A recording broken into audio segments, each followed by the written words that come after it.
Hey guys, want to welcome everyone to Texas Silver, especially if you're new here. If you just came over from JB's channel, I greatly appreciate you coming over and checking out my channel. Obviously, my old subscribers, I love y'all too, so I'm not saying I don't appreciate y'all being here as well, but welcome to the new ones. And I reached, I'm over 5,000 subs now, so thank y'all very much. But I have to give the credit to God and also for JB for sending everyone over to my channel.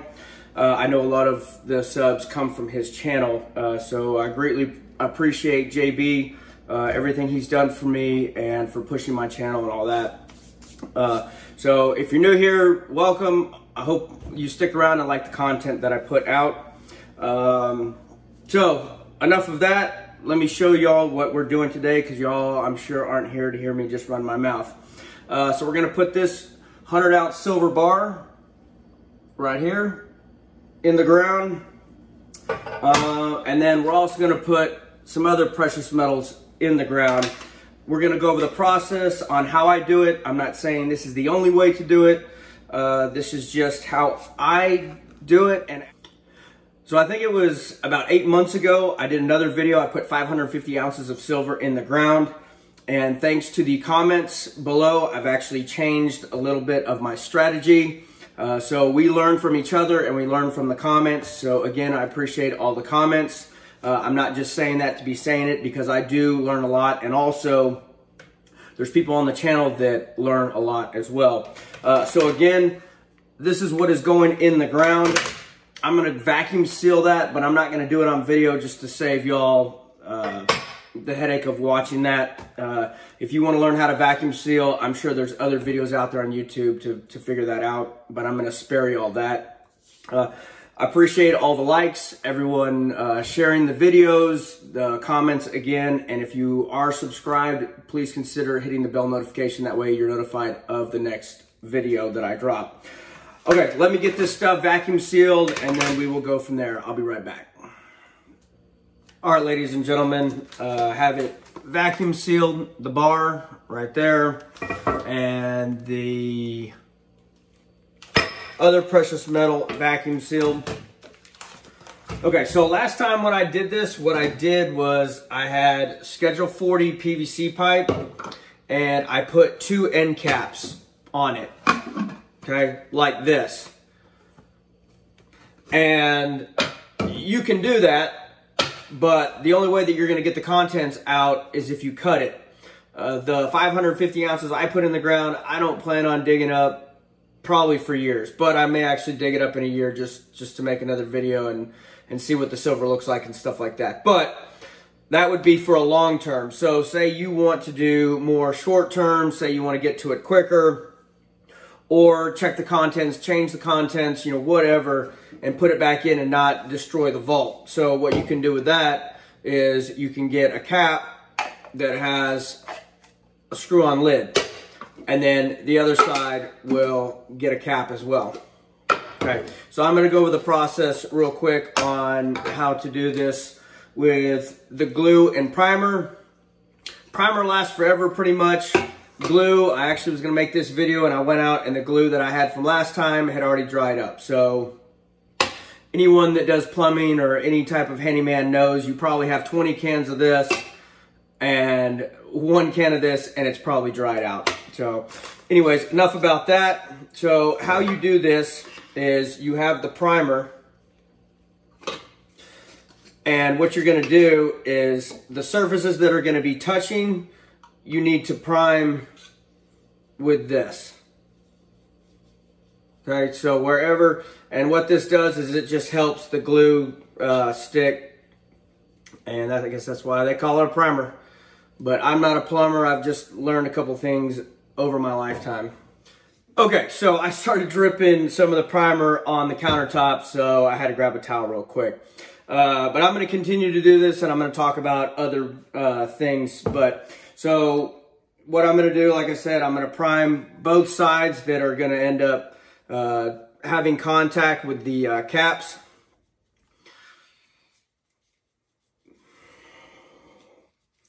And you want to make sure that you have it all the way around. So it's going to look something like that. And you also want to do that to the inside of these caps as well. So whatever's going to be touching the other PVC pipe, you want to go ahead and prime. All right, so I'm going to keep doing this and talking about other things. So if you're watching this, you probably have precious metals. If you don't, maybe this has stopped you because you didn't know where to store it or whatever. Just know that your metals are not always safe in a safe. I actually have a video out about that as well. Just search through my videos. But if you don't hold it, you don't own it. And this is a way to hide your metals safely, securely, but also there's precautions that you need to take when it comes to this. Okay, so I've primed the inside of the caps, primed the outside. All right, so then the glue part. So once the primer is dry, you want to put a little bit of glue all the way around.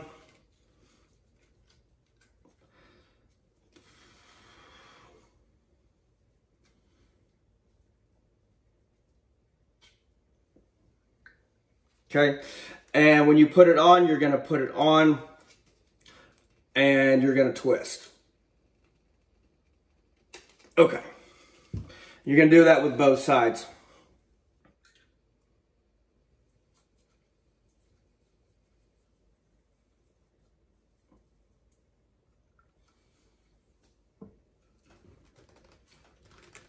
Okay, so now it is capped, and then we have the screw-on portion here. Okay, I'm going to go over some recommendations on burying your silver and why, and precautions to take, and stuff like that. This isn't everything. Obviously, if y'all can help me out, comment below and cover some things that I might not have thought of or just forgot to put in. But I'm going to put a fair amount of information about this. So just remember that this isn't everything. It's just the things that I could think of, and I didn't want to make this video super long. So if you do bury it, just make sure you bury it at a place that you're always going to have access. So, you know, make sure that you own the property, or always, so like, just be careful if, say, you bury it at your parents' house and all of a sudden you have a falling out and they're not going to let you on their property anymore. So just make sure that you're going to have access to the property. Make sure that you have some sort of map or some sort of system to be able to find it again, have it marked. But I would also recommend having a map. But have that map in a safe location and have a loved one know, or a couple loved ones know, how to locate that map. I have different hides. Not all my stuff is buried. Not all my stuff is in a safe. Not all my stuff is actually on my property. It comes down to diversification again. Also in the locations that you store all this stuff.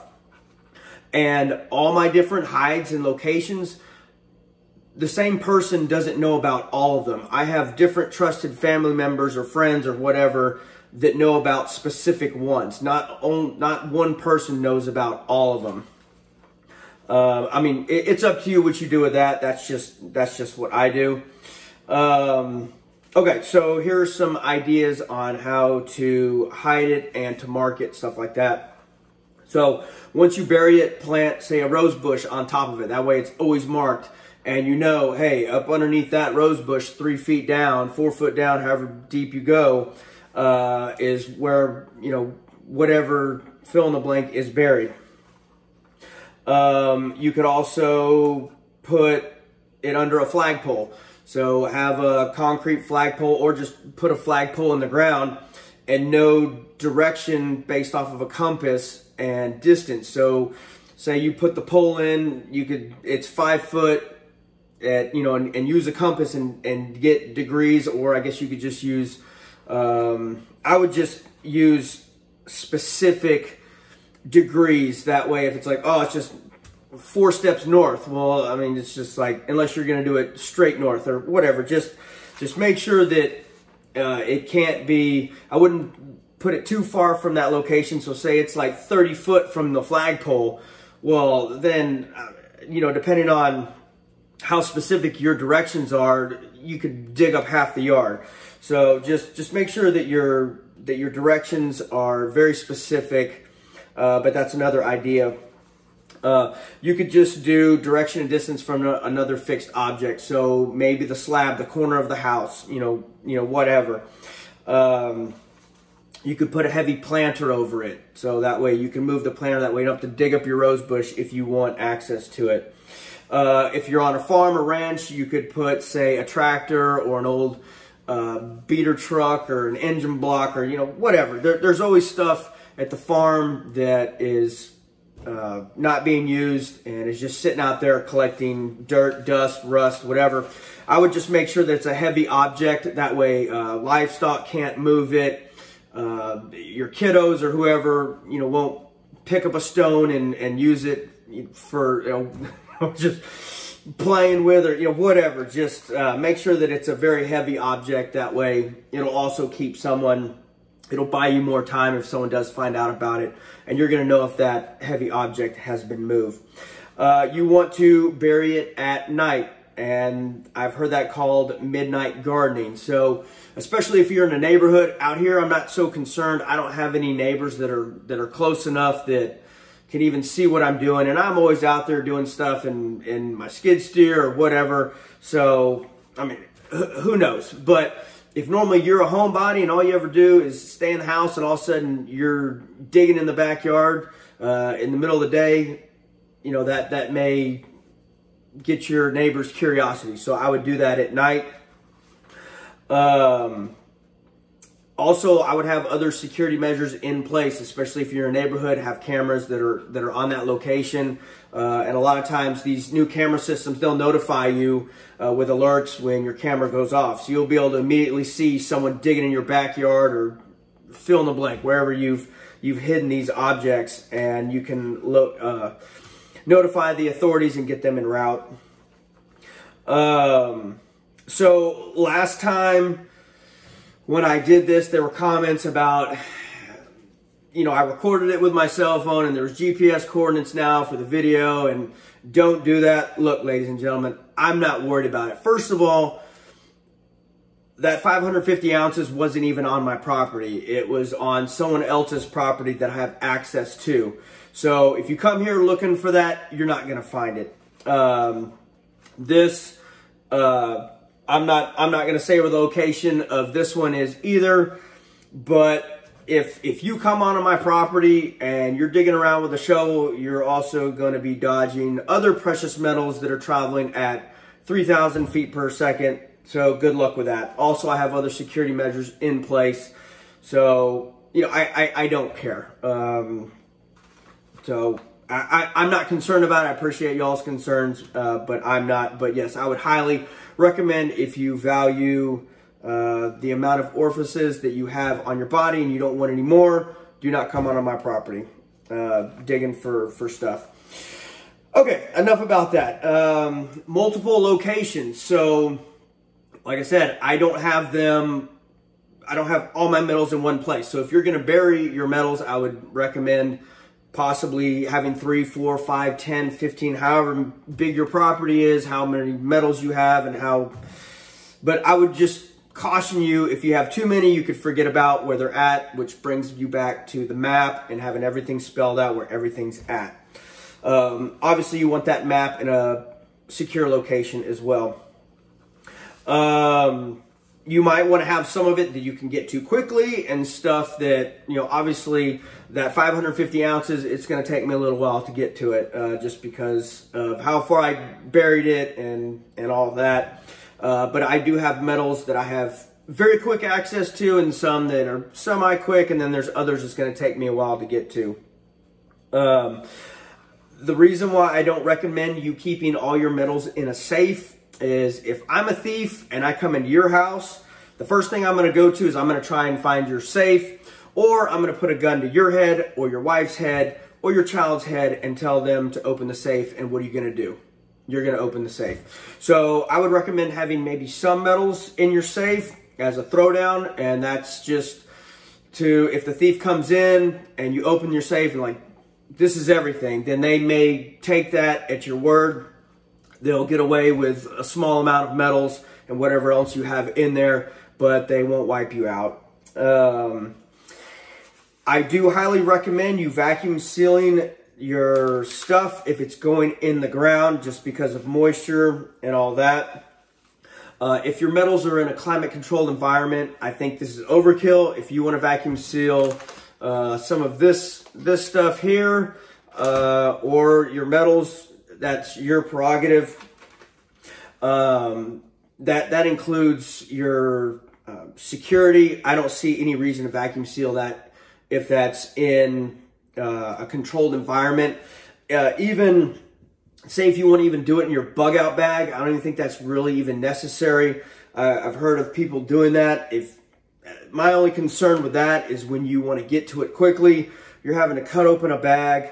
Also, I would recommend, if you are going to vacuum seal it, do not do loose ammo, because the last thing you want to do is have to cut open a package and you have all that stuff spill out and you're trying to fill a magazine. So I wouldn't vacuum seal it unless you're actually putting it in the ground. I have a buddy of mine that he told me that he actually put one of his security devices in a baby food jar of water, took it out, fired it, and it still worked after a year of being submerged in water. I don't know if that pertains to all, probably not. Maybe just this particular security device was just better manufactured. I don't know. But yeah, if you're just worried about your stuff getting wet or damp or whatever, no reason to vacuum seal it, in my opinion, unless you're putting it in the ground. Okay, so I would advise you not to bury your metals in a low area, which maybe has sitting water regularly or a flood zone. Also be aware of your water table. So I don't know if that's high or low water table, but you know what I'm saying. If you're going to dig down 3 or 4 foot and you're going to hit water, I would choose a different location to bury this stuff. 4 foot down is kind of some research that I did. Supposedly, if you bury it 4 foot down, metal detectors can't pick it up. That may be with your normal ones. I'm sure there are ones out there that can detect a lot further. So what you could also do is when you bury it, put other metals on top of it to throw it off. So throw some steel, throw some foil down in there as you bury it. So if someone does go out and metal detect, they're going to hit those metals and possibly give up. That way, because if they just keep getting little nails and screws and whatever as they go down.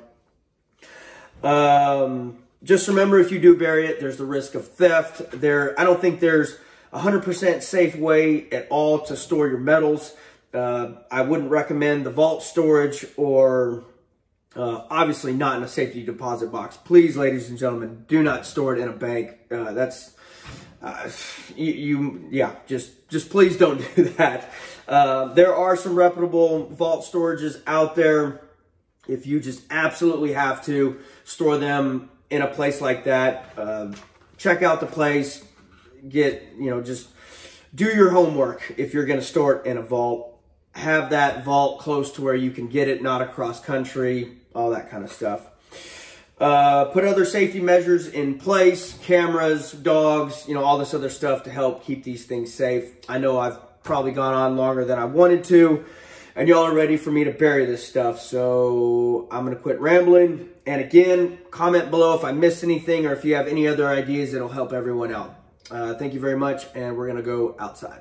And here's the vault that I showed y'all earlier. Another thing I'm going to do is I'm going to put some white long grain rice or whatever in a sock. I saw it on another video. I don't know if it's needed or not, but whatever.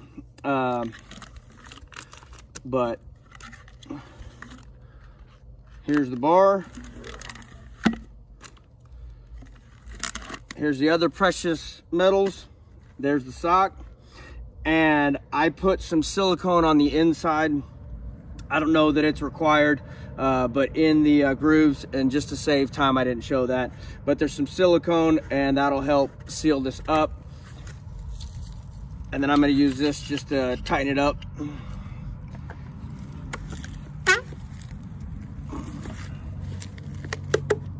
All right, that should be good. All right, and then let's see. Then I've got my digging tool right here, so we're gonna get digging.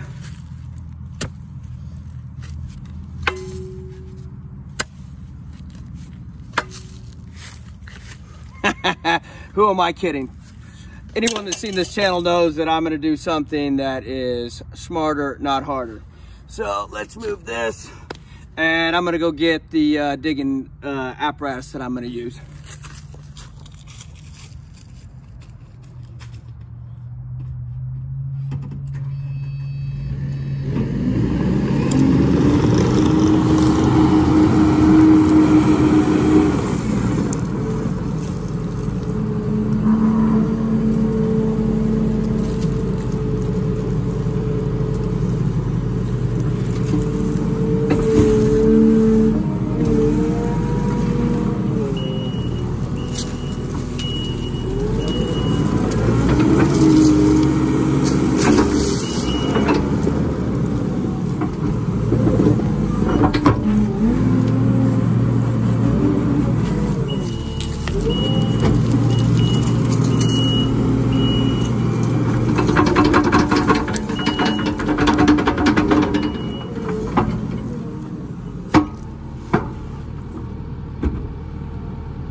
Okay, so that should be deep enough for what I gotta do.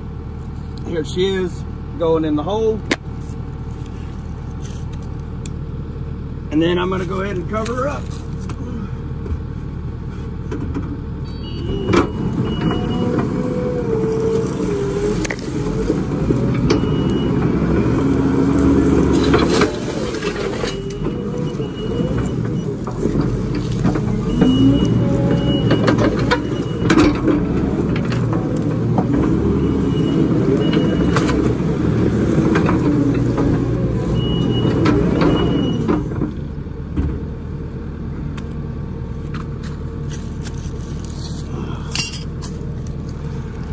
All right, and there we have it, ladies and gentlemen. So 100 ounces and some other precious metals in the ground.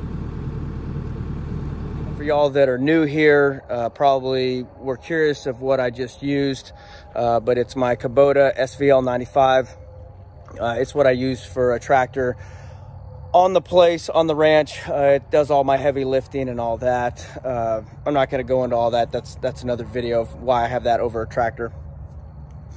But another thing that I'm going to recommend is that you put some sort of retrieving device, especially if you're going to bury your metals really deep. That way you have something to, once you get near it, you can tie the chain around something and pull it up and out. That way it would just make retrieving it a little bit easier. I didn't do it on the 550 pounds, and I wish I would have, because I buried that pretty deep. But I know everyone said that I was gonna have a hell of a time getting it out, but this is actually what I would use to retrieve it. So I think I can dig down probably about almost to it, and then whatever I can, I'll just hand dig out. But I appreciate everyone being here. Hopefully the video lived up to the hype. Thank you, JB, again for the shout out. And I hope everyone sticks around for my next video. Y'all stay safe, God bless, and hopefully y'all stuck it out this long with me. Take care.